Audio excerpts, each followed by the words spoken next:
Республиканың көнендә Шеңес паркында шибіргі 8 майда пограничниктер күні танықтылған. Бұл күн Успасот Хринді Шилсай городтың пулыңларының аймақшыларды пограничниктер войсколарында служба ирткін иренер шилысшалар. Хырғылар қадырған оларының прайзы өткөк береттігілер. Пазашажы кипазан хадида кескелшілер. Хайзылары үнітің пүкінге флагтыр темніп, шонарызына турстық сықшалар. Мұнда олар удырдюдыр үлікінің алғыстасшалар, шуштастарын кезік шаларды пирсалған алайба андық-мұндық сылтығылар қостыры, ақшарықтың пары бұсқан нанжыларын сақсыға кершелер.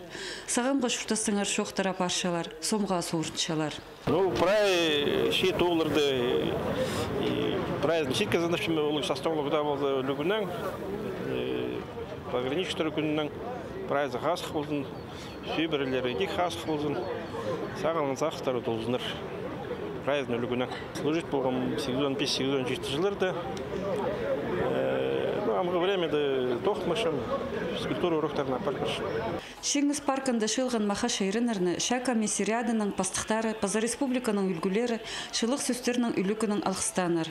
Хазнаның пазахакас ширінің гимнері толдырылған. Шейтір ұлығылан парған кізлерінің хады бірге изірістірі тұрыбысқанар, паза кейбірге тудынып, успа соталынзар, тірік шахаяқтар салғанар. Надежда Баргаякова, Сергей Казмин, хабарларға.